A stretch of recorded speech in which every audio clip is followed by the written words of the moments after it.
Hello once again, this is Chicco from Mizoram and the program is Light of the World. I would like to welcome you with this passage from the Bible, John chapter 8 verse 12. John chapter 8 verse 12. When Jesus spoke again to the people, he said, I am the light of the world. Whoever follows me will never walk in darkness, but will have the light of life. Jesus is not only the light of the world, but if we follow him, we will never walk in darkness again. Praise God. Well, I have chosen justification as the topic for today. And I will be reading again from the passage here, 1 John chapter 1, verse 7. 1 John chapter 1, verse 7 says, But if we walk in the light, as he is in the light, we have fellowship with one another, and the blood of Jesus, his Son, purifies us from all sin.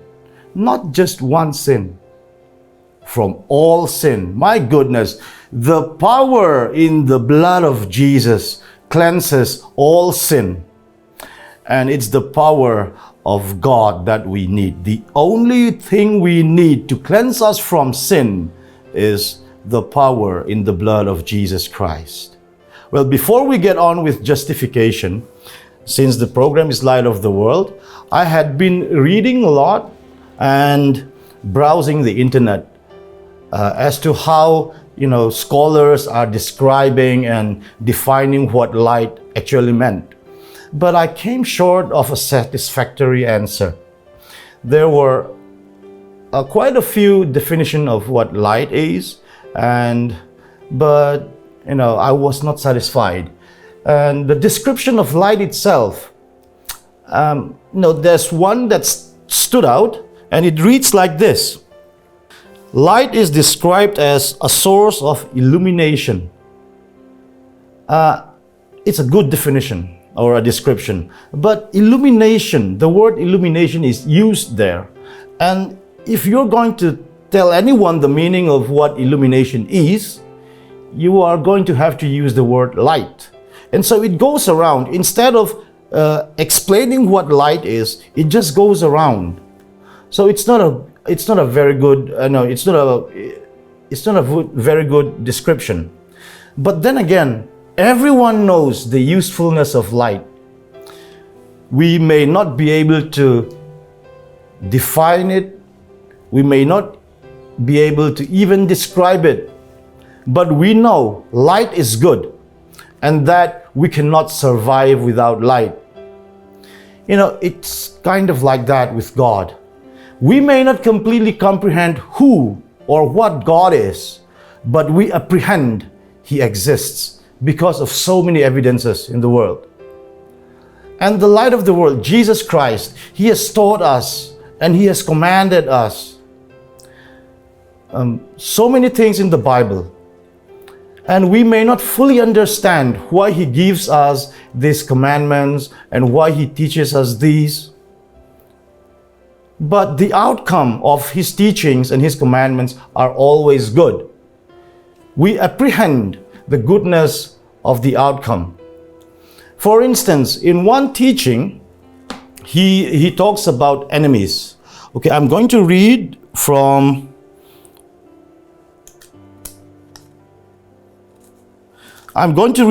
Luke chapter 6. By the way, I got this new Bible today from my niece, and it's still new, so it's kind of hard to flip the pages. I'm going to read from Luke chapter 6, verse 27 and 28. But to you who are listening, I say, love your enemies. Do good to those who hate you. Bless those who curse you. Pray for those who mistreat you. Strange, isn't it? Completely different from what we do as human beings. What do we do to our enemies? We pay back. We love revenge. But the teachings of Jesus is contrary to that. And in verse 28, it says, bless those who curse you. Curse you. Here, curse can also mean profanity. We use the F word, we use the B word all the time, don't we? I used to. Well, we have a different version of profanity in Mizoram. And I'm going to tell you a funny story I had with a non-Mizo friend that I have. We worked together. We used to work together. Back in 2010, I went to a restaurant with this friend of mine. He's from Gujarat. Anyway, I accidentally bumped into a guy who was, we were on the aisle together, so I accidentally bumped into him. And then this guy looked at me straight in the eye, and he goes, "What's wrong with you?" All right? He used the word zonga. And I got angry, and all hell broke loose, To make a long story short, we simmered down and, we cooled down. But the friend of mine, he asked me, "What did he say to you that got you so angry?" I said, "He called me zonga." And he asked me what it meant, And I told him, zonga means monkey. And he said, "You're angry because he called you a monkey?" It's so strange. It's kind of stupid even to be called a monkey and getting angry and ready to fight. That's crazy, but it's culture. And so if you want to come to Mizoram and maybe live a peaceful life, don't call anybody zonga, all right? Anyway, if they call you zonga here in Mizoram, make sure you bless them, okay? That's the way of Jesus. And anyway, getting serious, loving our enemies. Why did Jesus tell us to love our enemies? Any court of law would justify us. Because if someone slaps me on the face, I am liable to slap him back. But then, that's not what Jesus tells us. Jesus knows that having enemy, the pain in having enemy, is too much to bear. And He knows the bliss, the joy of having no enemies. So just imagine, if you have an enemy, if you have someone who hates you, someone who curses you on a daily basis, someone who mistreats you, if you act on love towards him, how long do you think he can hold grudges with you? How long do you think he can remain an enemy? Because I'll tell you what, the ways of Jesus always wins in the end. Darkness never wins. You see, put on your torch or your flashlight in a dark room. Light up your bulb in your bedroom. Whenever you switch on the light, darkness disappears. Whenever you show love, hate disappears. So that's the way of Jesus. Amen. Okay, so getting on with the topic for today, justification, I want to read again from John, 1 John chapter 1, verse 7. Listen carefully here. But if we walk in the light, as He is in the light, we have fellowship with one another. It also means we love one another. It's hard to have fellowship with people you hate. People who are your enemies. You don't fellowship with them, but you fellowship with people you love. So if you walk in the light, you have no enemies and you fellowship with anyone who comes along. But here is the line which we should concentrate on at the moment. Reading on, and the blood of Jesus, His Son, purifies us from all sin. Hallelujah. Praise God. His blood cleanses us. His blood redeems us, justifies us from all sin. God justifies us not on the basis of man. In other words, when God justifies a person, He does not look at anything in the person, but He looks at what is done on behalf of that person. He looks at what has been done for him. he looks at the blood of Jesus Christ. The blood of Christ is enough to cleanse all sin. And justification is also not based on faith. It's not based on how big or how little our faith is. Supposing there are two persons here. Here is a bridge. Let's say this is a bridge. My hand is a bridge. And there's a river here. There's a man with big faith. He believes that he can cross the bridge using the bridge. He can cross the bridge. And there's another person who has very little faith. He doesn't have faith on the bridge. Okay, but the bridge is strong enough to hold even a truck. So they can both cross the river on the bridge. It doesn't matter how big or small faith is, the bridge is strong enough. And faith is also not based on repentance. Faith is not based on how good we are at giving apologies. See, in a court of law, say a murderer comes along and he begs the judge, I'm so sorry, I'm not going to do this again, with tears rolling down his cheek, and he seems very sincere. But do you think the judge will pardon him? No, that's just not possible, isn't it? Our repentance or our apologies to God do not cleanse our sin. Nothing we do will ever cleanse our sin but the blood of Christ. Amen. Okay, so with that, I'm going to read from Romans chapter 10.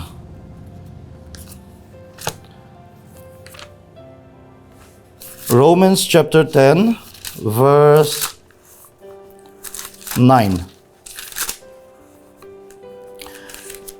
If repentance or anything we do cannot save us, what can save us? It's clearly written here in Romans 10, verse 9. It says, if you declare with your mouth, Jesus is Lord, and believe in your heart that God raised him from the dead, you will be saved.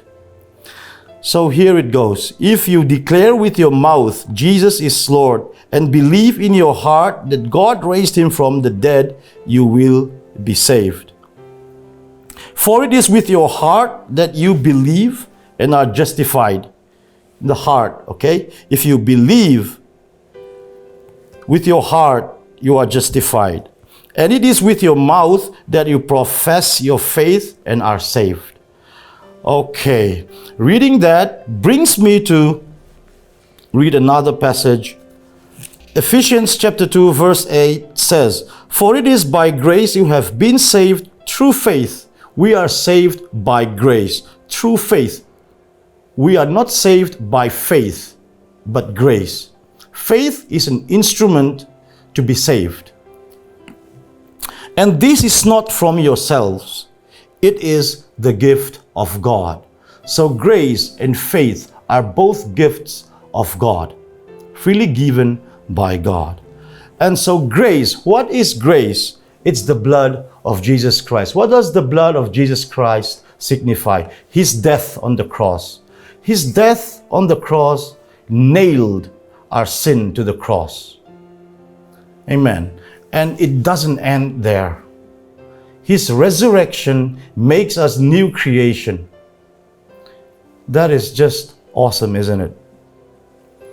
We read in Romans 10, if we believe that God has raised Jesus from the dead, okay, it's not if we believe Jesus died for us, but if we believe that Jesus was raised from the dead, we are saved. Amen. And the world, let's see what the world says about justification. Can the world justify us? Supposing there's a convict. Someone goes to a court looking for justification, looking to be justified. He goes to the court, but the court, how it works is, it works with evidences. If there are evidence against him that he has committed what has been accused of him, then he can never be justified. But God imputes the righteousness of Christ in us. Justification is given, and grace is another term for justification. We are saved by grace through faith. And redemption is defined as the action of regaining or gaining possession of something in exchange for payment or clearing a debt. The wages of sin is dead. We cannot repay.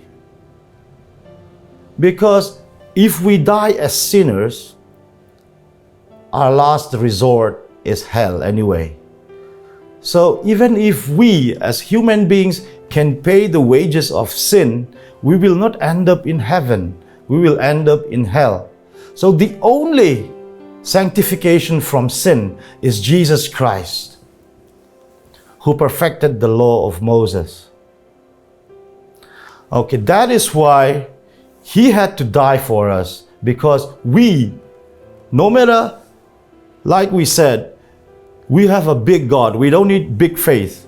And we don't need big faith or little faith to see that we are sinners. The Bible says it, because of one man's sin, because of one man's disobedience, sin entered into the world. And it was because of that sin we need to be redeemed. And so Jesus, who fulfilled the law, was made a sacrifice for our sin. He died for our sins, for all our sins, and rose again to give us new life. Courts can never declare us just, or it can never free us. It doesn't justify us. It can only prove and proclaim publicly that we are not guilty of what has been accused of us. But what God did for us is imputes justification. Imputes as in sticking the justified Jesus on us. He does not look at the man or anything in the man, but He looks at the blood of Jesus Christ, which can cleanse all sin.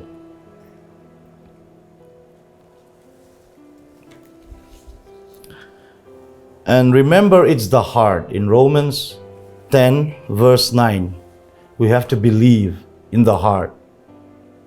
And here is what Jesus talks about. Here is how Jesus talks about the heart.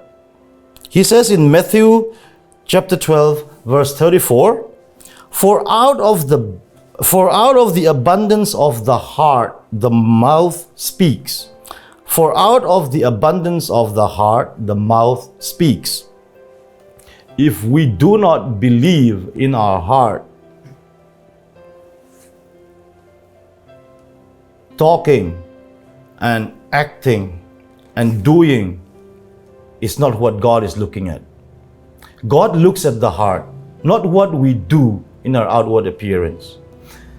And He can really differentiate if we believe in the heart or just know it in the head.